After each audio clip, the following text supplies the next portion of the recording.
Damn, I died an incel. So it starts off pretty grim. Just like all of us, it seems he got hit crossing the street. Then it cuts to a scene of him, well, dying. Hey, you know you gotta still pay that hospital bill. But it turns out my guy is very much still alive and 30 years old. Damn, her tits are actually kind of big. So now being an infant again and smelling this toilet for some reason. So after bumping his head, leading his mom to use healing magic, he notices, oh, I might actually be reincarnated. Nah, really? So now being a toddler again, my boy Rudius decides to teach himself how to read. Now being interested in magic, my boy skips straight to the magic book and teaches himself his first incantation with this super duper lackluster water ball. I'm pretty sure this is where he finds out he can do incarnationless magic. So then my boy goes on a little training arc and finally he does that super big blast water ball cannon. So after hearing that explosion, his parents come rushing in only to find that their son is a prodigy. With this wonderful news, they decide to get my boy a whole tutor, someone with years and years of experience under their belt, but in typical anime fashion. Of course, this is the teacher, but she's best girl anyway, so I'm not complaining. A little bit of fan service later, she's like, hey, this kid might actually be worth training, after discovering this man doing incarnationless magic. So as time passes with his magic, he seems to be getting more and more proficient. This is where we also find out he has trauma from high school bullies, meaning my guy is not trying to leave that house. So Roxy, noticing something is wrong, tries to enlighten my boy in school, a magic school. Rudius is quick to shut it down though from his earlier school traumas. Now it's Rudius's 5th birthday, and in this world they only celebrate milestone birthdays, so like 5, 10, and 15, which is the legal age in this world, and gets handed his dad's sword as a gift, and Roxy gives him a wand with an infinity stone in it. A couple high school flashbacks later, it's time for Rudius to get over his fears and go outside, and all seems to be going well. And now it's time for his final lesson, where he just has to copy exactly what she's doing. Come on, man! That's too easy! Now that she taught him everything she knew in 2 years, it's time for her to departure. Oh, wait. I still have a pair of her panties that I stole a few months ago. Now no longer being an incel afraid of the outside world, he asks his parents if he can go play outside. Then while walking through the village, he sees 3 kids throwing mud balls at someone, so he decides to scare the bullies away. And for some reason, tell me why he thinks this is a man. I mean, I get with the hoodie on you could have been deceived, but as soon as they started talking, I like what? So after cleaning her off with his magic and her being interested in that magic, he agrees to teach her magic at a later date and walks her home. And then when Rudius gets home, remember that one kid who was throwing mud balls at her? Yeah, he went home and cried to his mother. So in a misunderstanding, yeah, he just slaps him. Then later realizes, damn, maybe I was in the wrong. And just as he promised, he's teaching Sylphie magic now, and she seems to be moving along well. So then after a long day of training, it starts to rain, so he decides to take her home so they can take a bath. Keep in mind, at this point, he thinks that this is still a dude for some reason, so obviously enough, they didn't want to get undressed. So he forces her clothes off and then... You eat all my beans, nigga! So then with probably the worst apology ever, they finally make up and they're friends again. Soon we find out Zenith is pregnant, which is not really a surprise knowing these freaks. But plot twist, the maid's pregnant too. And with absolutely zero pressure, he comes clean. So discussing the future of both their pregnancies, Paul surely thinks he can help. You stay out of this! Rudius does try to back Lilia up with this goddamn L play, but they do know he's just saying that to protect her. And we find out that it was the maid that actually seduced Paul, but this don't look like seducing to me. Later, he tells Sylphie he might leave to go to school soon so he can improve his magic. She takes his news well. Rudius also gets a letter where we find out Roxy's in a kingdom teaching a prince. So now that Rudius wants to go to this magic university, he asks his dad if he can pay for him and Sylphie, to which he says, nah, I ain't doing that. So he just asks his dad for a well-paying job so he can do it instead. So then while sword training, a wagon pulls up and we get introduced to a brand new character, Ghislaine. Knowing Rudius is gonna try to talk his way out of it, he just knocks him out. Upon waking up, he realizes his dad actually came through with that job. He's gonna tutor a 9-year-old girl in Ranoa. So upon arriving, he meets the father of the girl he'll be tutoring, to where we find out him and Rudius's dad are cousins. So basically he got sent to his rich uncle's house so he can tutor a 9-year-old girl so he can get that tuition money. So with all that understood, he takes him to meet his daughter, and it goes just as you would expect. Hey, I'm Rudius Greyrat. It's a pleasure to meet you. Realizing this isn't gonna work, he devises a plan with his uncle to basically set up a fake kidnap scenario, because that's never gone wrong before. So in his own words, with his power, wisdom, and courage, he's gonna try to teach her the value of education by busting out of here. So with probably the worst acting I've ever seen, throwing out a quadruple wink, I guess he just decides to overplay his role. So he decides to heal her halfway and bust out of here to teach her the value of magic. So on their way back home, Eris gets grabbed while Rudius isn't looking, leaving them in some sort of Mexican standoff, to where it's just said, yeah, they're trying to sell her for gold coins. And then this dude, I don't know who this is, but apparently she made his life a living hell. He's probably the butler or something, I can't blame him. To where my guy Rudius gives his powerful speech. Because... Money can't buy waifus!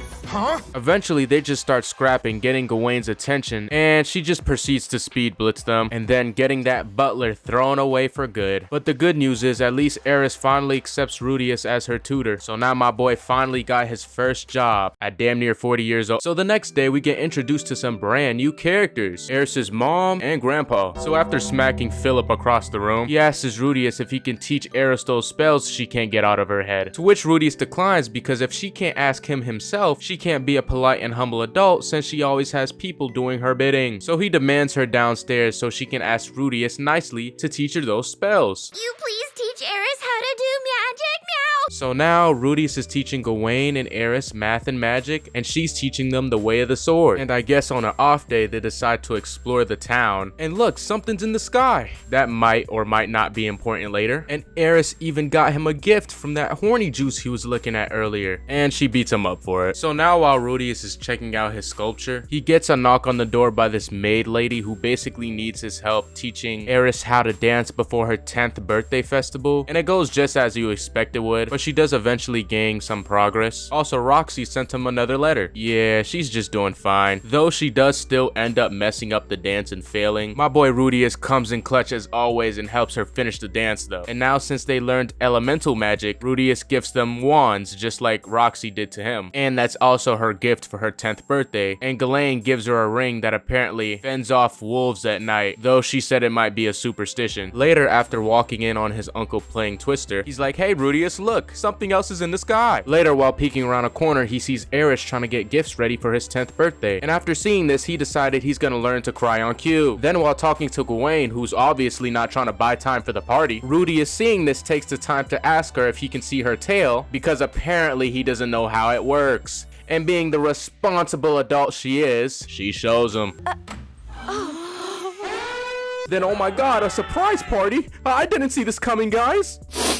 This is so sad! Also, Eris's mom now takes a liking to Rudius. And just like all after-party traditions, Eris's dad tries to convince Rudius to marry Eris, even saying he'll throw her in his bed tonight. Wow, selling your daughter for free is crazy. Then on the way back to his room, oh my god, look at that! What is she doing here? So after losing a game of Wii Sports, Eris gets mad and beats the crap out of him, saying until I'm a legal adult at 15, I'm not about to indulge in any of that stuff. And then we see why Paul couldn't make it to his 10th birthday. Now back in Rudius's hometown, we see Sylphie and his sisters who are now toddlers. And for his 10th birthday present, she's gonna give him this pendant, and Lilia's gonna give him his prized possession back, Roxy's boxers. Now it seems that everyone's starting to notice the mana clouds in the sky. Looks like things are getting pretty bad. So this guy sends a stormtrooper to investigate. So while Rudius is taking them out to show them his strongest spell, he looks up and it looks like Saturn's still in the sky. Then the stormtrooper appears and instantly starts a fade. So after scrapping for a bit, he mistakes Rudius for being the one who's causing this whole mana disaster. I guess it was just a hunch. I don't know, that's kind of dumb if you ask me. So he does a tactical retreat, and then the sky blows up and they all die. Just kidding, meet the man god, someone we know absolutely nothing about, and he tells Rudius to rely on a man after he wakes up. Then we meet Ruijerd, a superb, the same race as Sylphie, who just rescued Rudius and Eris from falling from the sky. And we learn they're on the northeast demon continent. They're not going home anytime soon. So now with a bodyguard, Rudius makes it his mission to get Eris home safely. So they embark on this long journey, eventually ending up at Roxy's hometown. They also meet Roxy's parents, who are, believe it or not, 90 years old. So now seeking cover in the village, they talk about the mana disaster and how they're all teleported across the map. And where we learn that Ruijerd wants to restore the honor of his clan. Now saying bye to Roxy's parents, they give him a sword to give to Eris. I don't know why they didn't just give it to Eris directly, but yeah. So now continuing their journey with Eris's new sword and Rudius's coins. Now arriving at the city entrance, these people seem to be scared of someone named Dead End. And Dead End is basically just Rudyard, a superb. And Rudius comes up with a brilliant idea just to paint his hair blue. And somehow that actually worked. Side note, these have to be the worst security guards, bro. I don't know how they fell for that. So now in the city, they come up with a plan to become adventurers so they can get money. They do this little goofy entrance, even calling their squad name Dead End, which is probably not the smartest move. And these guys are just kicking their feet, bro. They're dying out here. They don't even end up finding good work as an adventurer since their rank is so low. So they just end up leaving. Then they go to a hotel to book a room for 3, where we meet 3 new adventurers whose names are irrelevant. And Eris introduces herself first.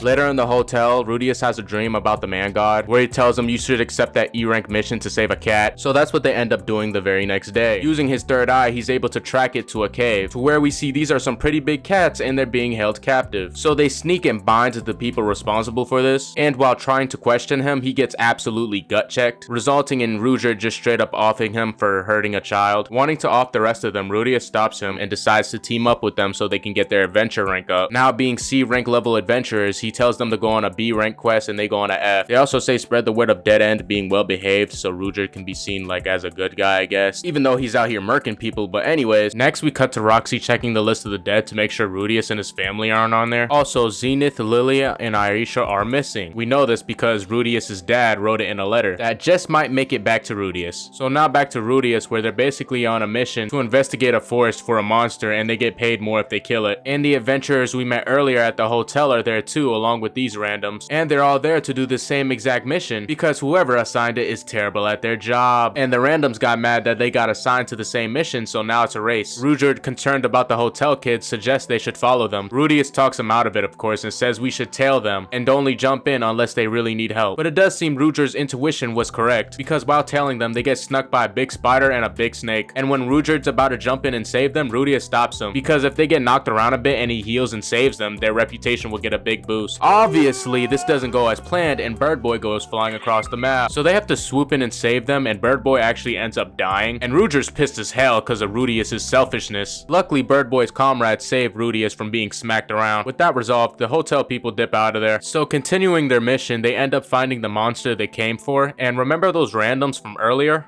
Yeah, they all died. And they absolutely just start wailing on this monster, bro. Eventually killing it with a blow to the heart. So on their way back, this horse dude tries to sabotage them by getting those people they traded jobs with earlier and saying if they don't pay him like half of what they earn from the missions, he's basically gonna snitch and get their adventurer's license revoked. In short, meaning no more money. So after pouring water on his hair to get the dye out, scaring everybody away in the process, Rudyard shuts this down immediately and says if they find their license revoked in the next town, he's coming for that ass. Then he jumps away, making Eris and Rudius have to look for him. They do end up finding him, they make up, they apologize, all is good. Then by morning, he goes bald, realizing it's his hair that scares people. And once again, they continue their journey. Arriving at the dock, they realize they don't have enough funds to go across. So they call it a night. One dream with Man God later, he instructs him to buy food from someone down the alley. But instead, he runs into a girl he decides to feed. And as a thank you, she decides to gift him a demon eye that has the power of foresight. So later, after telling the gang about his new powers, he decides to go one-on-one with Eris, and basically using his future sight, he actually finally stands a chance against Eris in close combat. Now thinking he's good enough to fight Rudyard in hand-to-hand combat, and fails. Now in the middle of the night, Rudius sneaks off so he can sell his staff, so they can have enough funds to get on the ship, but Rudyard ends up catching him, and they end up settling on getting smugglers to get across instead. Also, Roxy and her adventure squad are also looking for Rudius and his family.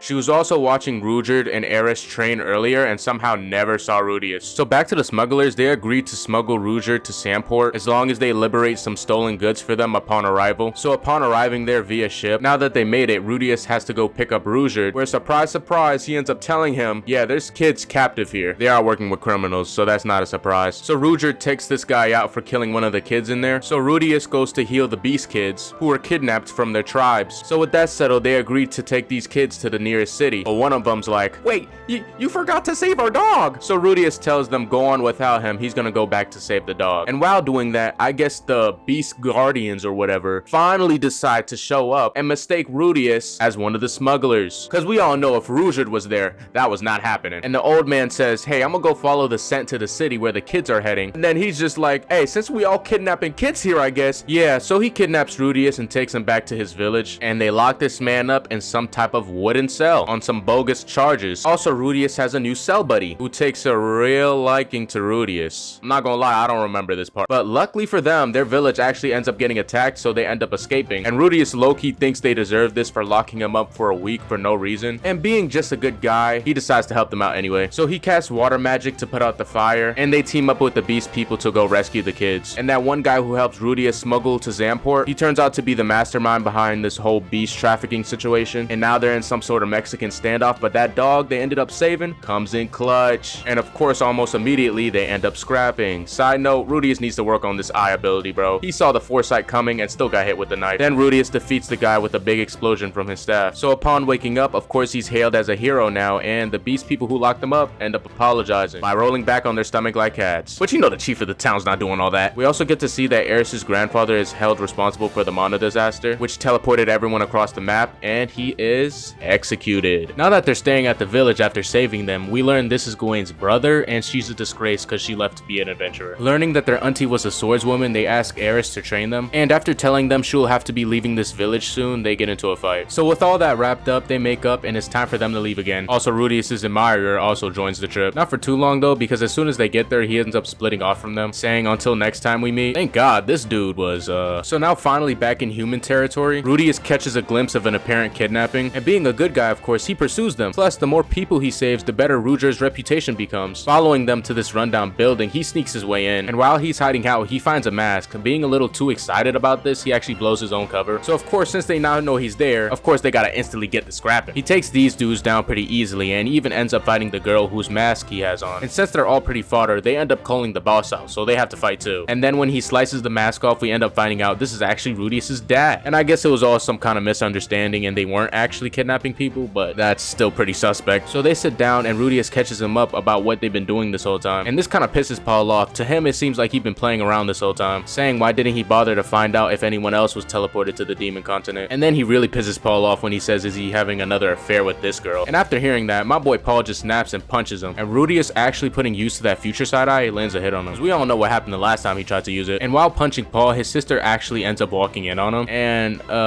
that's not a good look. So he just ends up leaving, and by the time Eris and Ruger find him, my boy is already all depressed. And in this kind of cute scene, Eris is actually checking in on him. Also, we got to see where Paul ended up spawning after the whole Mono disaster. So now after talking to Rudius's admirer, he finally builds up the courage to talk to him again. It ends up going well, and they end up making up. Now on good terms, his father gave him travel money and a letter, and Rudius is basically deciding to travel back to his hometown, which he was told doesn't exist anymore, which makes perfect sense. So with that said, him and his dad split off and they continue their journey. So while Rudius and them are traveling on boat now, we actually cut back to Roxy, and she's talking to the dude I'm pretty sure tried to get one over on Rudius, and they're basically just catching up, telling each other what they've been up to all these years. And he's telling her how important family is now that he has a family of his own. So he tells her she should visit her family she's been avoiding for so long. So upon arriving at her hometown, she already doesn't like it. And the reason Roxy doesn't like her hometown is because she's seen as an outsider, basically. And the reason she's seen as an outsider is because her people have the ability to speak telepathically. But Roxy wasn't born with this ability, so when people are speaking telepathically, she just hears a bunch of clicks. And feeling isolated from her own village is the reason she ran away the first time. So now finally seeing her parents again in this heart-touching scene, and basically just showing her even though she was different, they always loved her. And quite honestly, this is probably my favorite scene in the anime. So now bidding farewell to her parents, saying she'll visit soon, she now knows Rudius is safe with a superb after her parents told her he visited the village. So now instead she ventures to find Zenith, Lilia, and Aisha. And while Rudius is having another dream with the man god, he tells him he will help him reunite with some of his family if he just trusts him more. So he tells him rescue Aisha from captives, then go save Lilia from Roxy's student's castle. So he saves Aisha, who pretends not to remember Rudius. So he goes to the castle thinking he's gonna see Roxy, but sees Lilia captured, and then they trap him in a magic barrier. So now still trapped in the barrier, he meets like the third prince or whatever, who becomes obsessed with his artwork. And Rudius tells him he'll let him be his apprentice as long as he lets him out of here. So he kidnaps his brother, forces him to open the barrier, then breaks his arm. Now with them all finally safe, Rudius finally gets his treasure back, and he realizes she knew she was his brother this whole time. And then they go their separate ways. And then while adventuring, Rudius and his squad come into contact with Orsted, and all was actually cool at first, but as soon as Rudius mentioned Man God, he absolutely speed blitzed him and his whole crew. And for some reason, while he's about to walk away, Rudius keeps on attacking him, and just as you would expect, he takes care of him easily. Now being apparently dead, he has another dream about the Man God, and he learns more about Orsted. The Man God also said for Orsted he can't see a past and future for, so there was no way to warn Rudius that was gonna happen. But he does end up getting healed by the girl that was following Orsted earlier. So my man really just took out his op, brought him back to life, and left. But finally, Rudius does end up at his old home, and just as you would expect, there's nothing there. Now that they're home safely, Rudyard can finally take his leave. So now with him finally gone, they go to a campsite and finally reunite with Gawain. This is where we learn Eris's dad is dead, and she learns her grandfather got executed. And then she kicks everyone out the room so she can have alone time. So later in the night, Eris goes to see Rudius and tells him now that she doesn't have any family, that's what she wants for her 15th birthday. And she also did make a promise to Rudius when she was an adult they would do it. So now after playing Twister, Rudius wakes up the next morning only to realize Eris is not there. And the only thing she left behind was her hair and a letter that said they're not well matched right now. And damn, that's kind of harsh, bro. They basically just had a one night stand. Rudius takes it like a man though. We also do see Eris did end up leaving with Gawain. And man, let me tell you, Rudius was in that bed rotting, bro. We all had one of these nights, bro. He's asking himself what he could have did differently, this, that, the third. Yeah, man, don't even worry about it. We also see that Paul reunites with Lilia and Aisha, and Roxy finds out where Rudius's family is located, including his mom, from the same girl who gave Rudius a demon eye. And where's Rudius's mom? She's trapped in a crystal. Also, when the whole mass teleportation happened, Sylphie fell from the sky, her hair turned gray, and she fell into a kingdom and started serving under this princess. So she did protect the princess from an assassin. I guess that's important too. Also, back when Eris was in one of the cities, she ran into a boy who had a crush on her. He's important later. So now still being depressed since Eris left him, he goes back to his adventurer life to save enough money to look for his mom. This is where we meet Sierra, another girl that kind of acts like Eris. And when they all arrive, Rudius tries to take a job by himself, but they just end up inviting him to their squad. And so they end up taking this mission together, and at this point, Sarah still does not like Rudius, giving him a hard time. But eventually, they actually do end up getting cornered, and Rudius saves them all. And Sarah saying, thanks, I do owe you one next time. They end up celebrating Rudius back at base, and then he prays, and then he burned Eris's hair as the start of a new beginning. And then we meet this dude who just announces he's gonna take down some snow dragons. Yeah, he's kind of important later, I guess. And now being a part-time squad member, Sarah asks Rudius if he wants to join them on another job. He agrees, so they set off on this new job where they get ambushed by these lizard things, and the guy from earlier comes in to kill the rest of them. And he punches the squad leader in the face in a misunderstanding, thinking they came to take his job. He ends up apologizing, and then Sarah invites him to an after party. And then while there, this guy's still causing problems by venting on why he doesn't like Rudius. And then later, when Rudius's squad comes back from a mission, she tells him that 2 of their squad members have died. But the squad leader said no, Lemir's dead and Sarah just got separated. And they can't go back out since there's a snow blizzard and they'll die trying to find her. And being the hero Rudius is, of course he goes solo trying to find them. He does find out that his teammate Lemir did end up dying, but at least he got to find and save Sarah. He then heals her and gives her his cloak, and then they return back. This is where Sarah kind of develops feelings for Rudius, so they decide to go on a date. Then at the end of it, she has to go to Rudius's room so she can repay him. Unfortunately,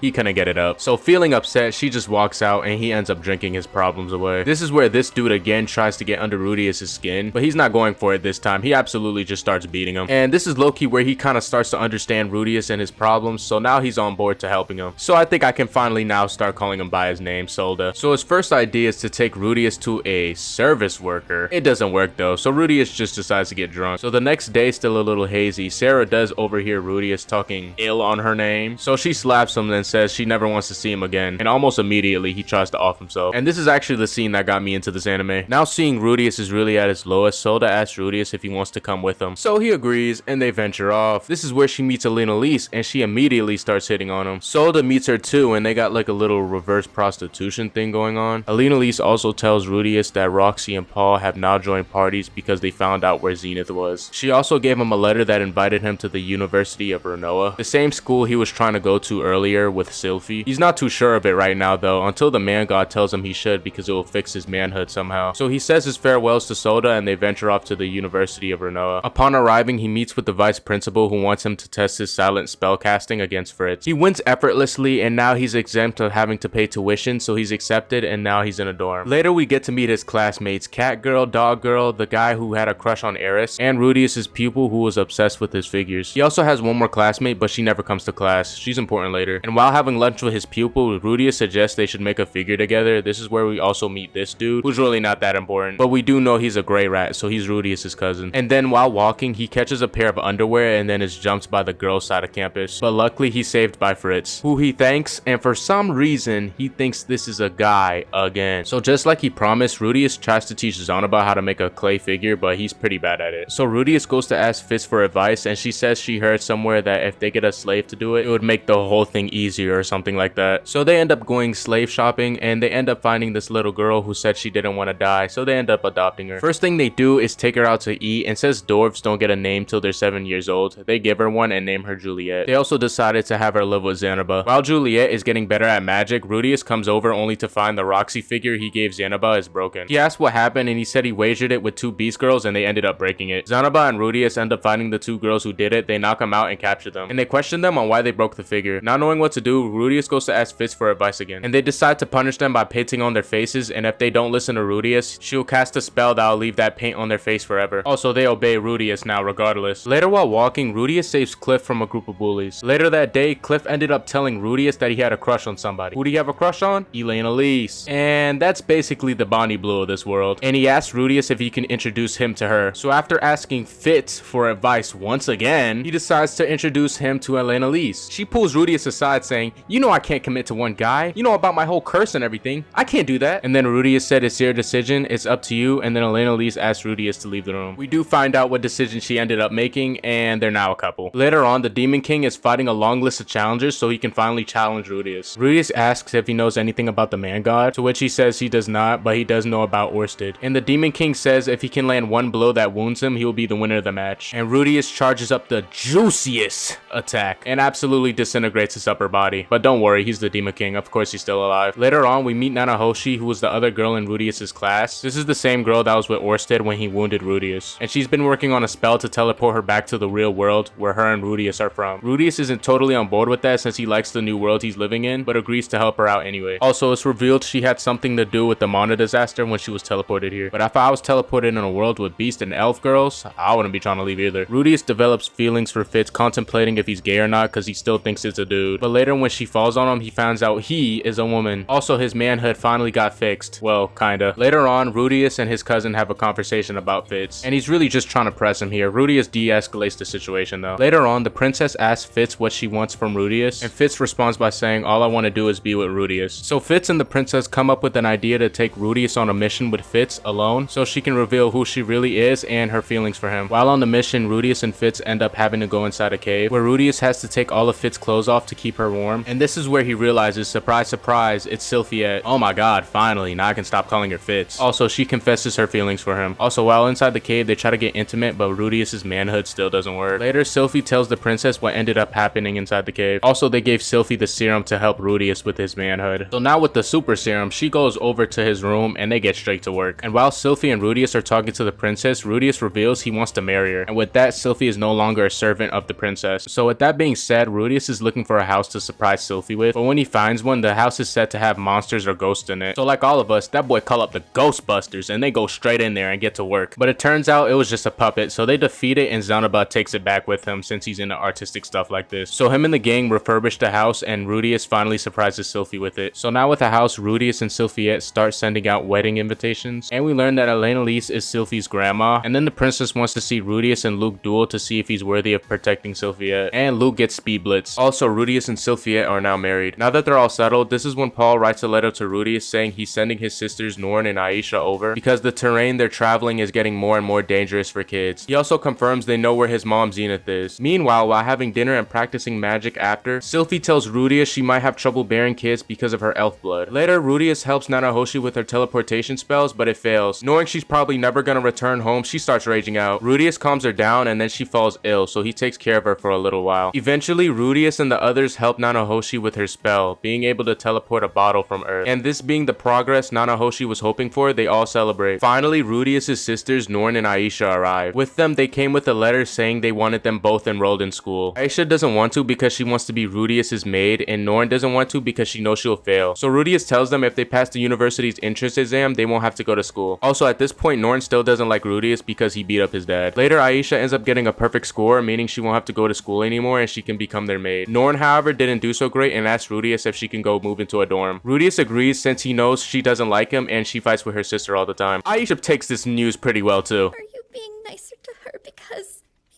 my mom was just a concubine?